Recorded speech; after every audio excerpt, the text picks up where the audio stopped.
Army Specialist Etienne Murphy is originally from Boston, but his family moved to Gwinnett County during his teenage years. He graduated high school in Gwinnett and then enlisted in the Army.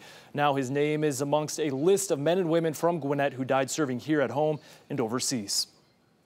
It is a wall recognizing the wars which make up our country's history.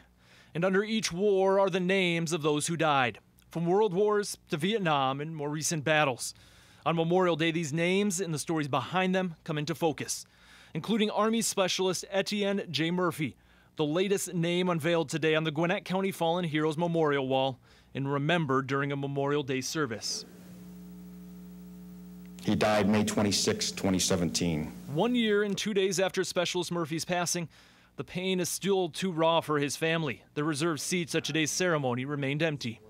They have asked me to convey to all of you in attendance today their deep and abiding appreciation and gratitude for remembering and honoring their husband, dad, son, and brother during today's service.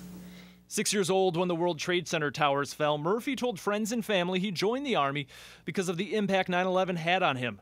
He died during a vehicle accident in northern Syria and was buried back here in the Atlanta area last year. And although his life was cut short, his name will never be forgotten. Now remembered forever as his name is etched next to his fallen brothers and sisters.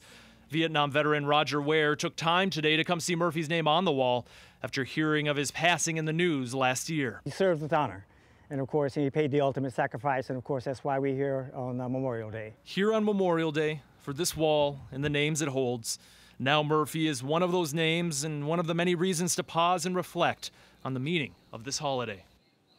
And after his death, Murphy received the Army's Commendation Medal, a medal presented for heroic or meritorious service. He is survived by his parents, wife, and 2 sons. In the newsroom, I'm Joe Henke, 11 Alive News.